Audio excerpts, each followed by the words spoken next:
ദൈവത്തിൻ്റെ അതിപരിശുദ്ധമായ നാമം വാഴ്ത്തപ്പെടുമാറാകട്ടെ. ഇന്നത്തെ വായനഭാഗം വെളിപ്പാട് പുസ്തകം 1 മുതൽ 3 വരെയുള്ള അധ്യായങ്ങൾ. ഇന്നത്തെ ചിന്തയ്ക്കായി വിശുദ്ധ ലൂക്കോസ് എഴുതിയ സുവിശേഷം 2-ാം അധ്യായം 18-ാം വാക്യം.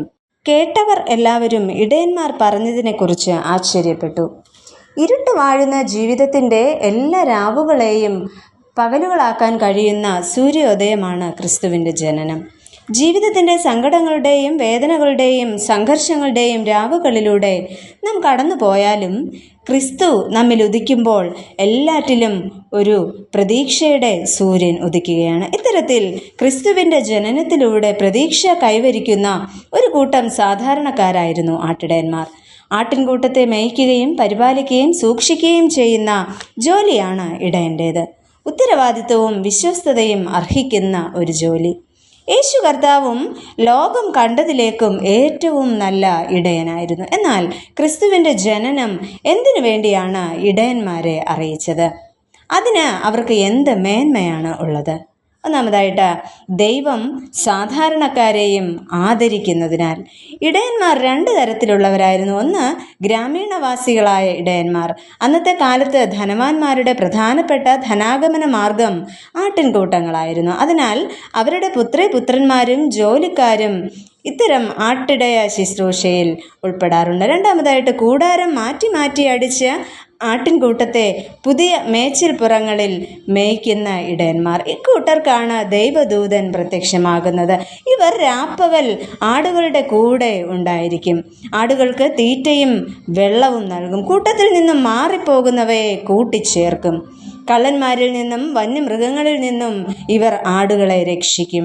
ആടുകളെ നയിക്കുന്നതിന് ഒരു വടിയും ദുഷ്ടമൃഗങ്ങളെ ചേർത്ത് നിൽക്കുവാൻ ആണി പതിച്ച ഒരു ഗദയും അവർ എപ്പോഴും കയ്യിൽ സൂക്ഷിച്ചിരുന്നു. മാത്രമല്ല, ഇവരുടെ താമസം വെളിം പ്രദേശങ്ങളിലും വനാന്തരങ്ങളിലുമായിരുന്നു. തികച്ചും സാധാരണക്കാരായ മനുഷ്യർ.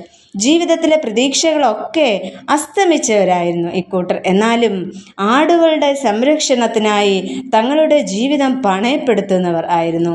ഇത്തരത്തിലെ സാധാരണക്കാരെയും ദൈവം ആദരിക്കുന്നതിനാലാണ് അവൻ്റെയും ജീവിതത്തിൽ ഒരു പ്രതീക്ഷ നൽകപ്പെടുന്ന വിധത്തിൽ ദൈവദൂതൻ അവർക്ക് പ്രത്യക്ഷനാകുന്നത്. രണ്ടാമതായിട്ട്, കേട്ട സദ്വാർത്ത അവർ പങ്കുവെക്കുന്നു.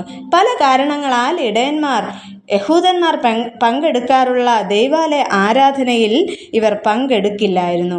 മതത്തിൻ്റെ ആചാര അനുഷ്ഠാനങ്ങൾ കൃത്യമായി പാലിക്കാൻ കഴിയാതെ വരുന്നതും അവരെ മാറ്റി നിർത്തപ്പെടുന്നതിന് ഒരു കാരണമാകാം. അവർ ആരുടെയും പ്രസംഗം കേൾക്കാറില്ലായിരുന്നു.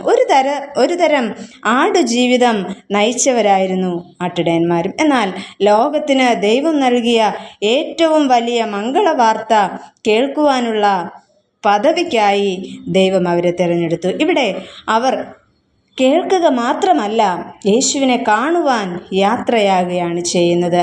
കേൾവിയുടെ സുവിശേഷം കാഴ്ചയുടെ അനുഭവത്തിലേക്ക് എത്തുന്നതാണ് യഥാർത്ഥ ആത്മീയത.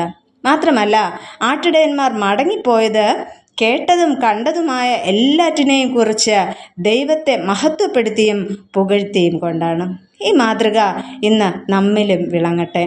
നാം യേശുവിനെ അറിയുകയും യേശുവിൽ ആയിത്തീരുകയും ചെയ്യുമ്പോൾ നമ്മുടെ ഉത്തരവാദിത്വമാണ് അറിഞ്ഞ സുവിശേഷം പ്രഘോഷിക്കുക എന്നത്. അങ്ങനെ ആ വലിയ ഉത്തരവാദിത്വം ഏറ്റെടുക്കുവാൻ ദൈവം നമ്മെ ഏവരെയും തുണയ്ക്കട്ടെ. നമുക്ക് പ്രാർത്ഥിക്കാം. ദൈവമായ കർത്താവേ, ഈ സമൂഹത്തിൽ ഞങ്ങൾ ഏത് അവസ്ഥയിലാണെങ്കിലും അങ്ങ് ഞങ്ങളെ അറിയുന്നു എന്ന് മനസ്സിലാക്കുവാനും അവിടുത്തെ സദ്വാർത്തയുടെ പ്രഘോഷകരാകുവാനും ഞങ്ങളെ ഇടയാക്കണമേ.